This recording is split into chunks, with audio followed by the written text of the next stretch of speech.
کا چاہنے والا ہو نہیں سکتا۔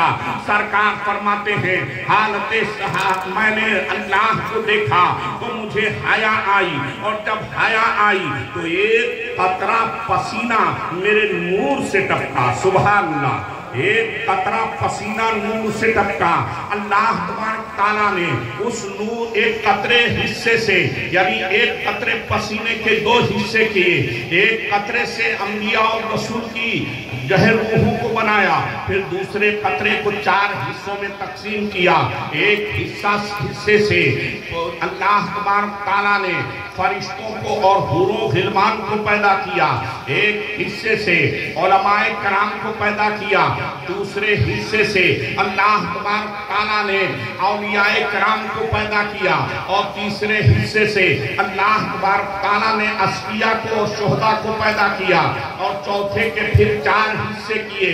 ایک حصے سے تمام انسانوں کو بنایا، دوسرے حصے سے تمام مخلوق کو بنایا، تیسرے حصے سے پانی کو وجود دیا، چوتھے حصے سے اللہ نے آسمان کو بنایا، اور پھر آسمان و زمین کے اوپر جنت اور دوزخ کو ٹھہرا دیا، اور زمین پر ایک دھماکہ کر کے پانی کو وجود بخشا۔ معلوم یہ ہوا کہ ہمارے نبی کے نور کا صدقہ ہے کہ ساری مخلوق موجود ہوئی۔ جب نبی نہ تھے تو زمین نہ تھی، نبی نہ تھے آسمان نہ تھا، نبی نہ تھے جبرائیل نہ تھے، نبی نہ تھے میکائیل نہ تھے، نبی نہ تھے فرشتے نہ تھے، نبی نہ تھے حوریں نہ تھی، نبی نہ تھے قدسیاں نہ تھی، نبی نہ تھے زمین نہ تھی، نبی نہ تھے پانی نہ تھا، نبی نہ تھے ولی نہ تھے، نبی نہ تھے اور اصفیاء نہ تھے، نبی نہ تھے نمازی نہیں تھے، نبی نہ تھے تو کوئی مخلوق نہیں تھی، نہ ہوا تھی نہ پانی تھا، کچھ بھی نہیں تھا، نہ چاند تھا نہ سورج تھا۔ اسی لیے وہ بریلی کے تاجدار، عشق و مستی کے شہریار اعلیٰ حضرت سرکار عشق و مستی میں جھوم کر پکارتے ہیں، وہ جو نہ تھے تو کچھ نہ تھا، وہ جو نہ ہو تو کچھ نہ ہو، جان ہے وہ جہان کی جان ہے جو۔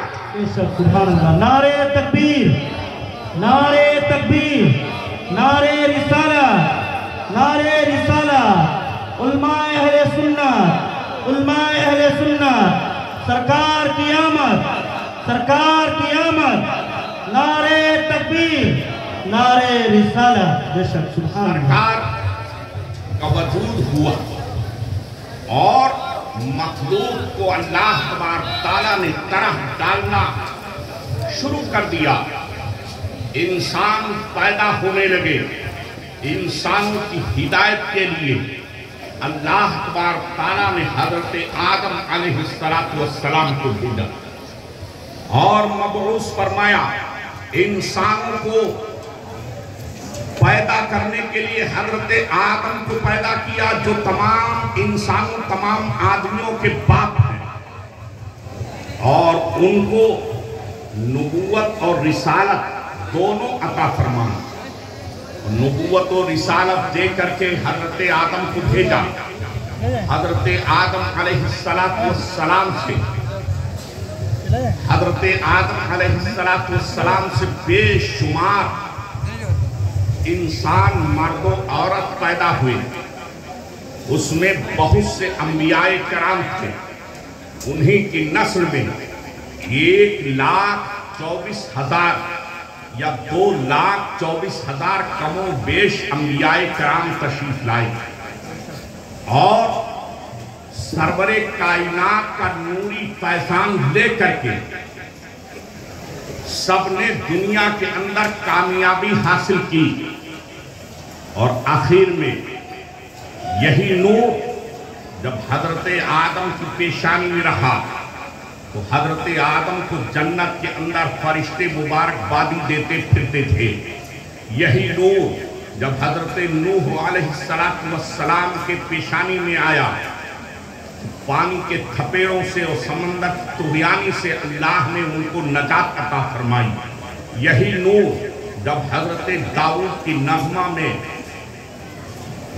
اثر پیدا کیا تو ان کا نغمہ پوری دنیا اور فضا میں گونج گیا، यही नूर जब हजरत इब्राहीम अलैहिस्सलाम के पुष्ट में आया तो नारे नमरूद की आग के ऊपर गुले गुलजार हो गई। यही नूर जब हजरत इस्माइल अलैहिस्सलाम के सीने में आया तो उन पे हजरत इब्राहीम की छुरी गोठिल हो गई। यही नूर जब हजरत यूसुफ के हुस्न और जमाल में आया तो कनान के कुएं में अजदहा के मुंह में जाने से ही नूर बचाता रहा। यही नूर जब हजरत मूसा अलैहिस्सलाम के सीने में आया तो फिरौन के फौज के मुकाबले में आपको कामयाबी मिली। यही नूर जब हजरत ईसा मसीह के पास आया तो इसी नूर के सदक़े में अल्लाह ने उनको ईसाइयों के फांसी के फंदे से बचाकर चौथे आसमान पे बुलाया। और यही नूर जब अब्दुल्ला के आंगन में आमिना की गोद में मक्के की सरजमीन पे जलवा गर हुआ तो अल्लाह ने इरशाद फरमाया क़द जाअकुम मिनल्लाहि नूर, ऐ लोगों अब अल्लाह का नूर जलवा गर हो गया है। सुभान अल्लाह, सरकार तशरीफ लाए। अल्लाह अल्लाह, आप गौर फरमाइए कैसे आए। पैदा तो सभी होते हैं, अरे बोलो होते हैं कि नहीं होते हैं। ये मौलाना साहब हाफिज जी, आप और आप लोग हम सब पैदा हुए। बोलो पैदा हुए कि नहीं पैदा हुए। सब जानते हैं हम पैदा हुए, मगर आप लोग बताइए और गौर कीजिए कि आप कैसे पैदा हुए। जब आप पैदा हुए तो दुनिया में नहलाया गया तब आप पाक हुए। अरे बोलिए पाक हुए कि नहीं। जब आप पैदा हुए तो नाल लगी हुई थी, नाफ लगी हुई थी। जब दाया ने काटा तो नाल बुरीदा हुए। जब आप पैदा, एक पंडित जी ने हमसे कहा कि आप ट्रेन के अंदर आप लोग जबरदस्ती जो है मुसलमानी कराकर लोगों को मुसलमान कर लेते हो।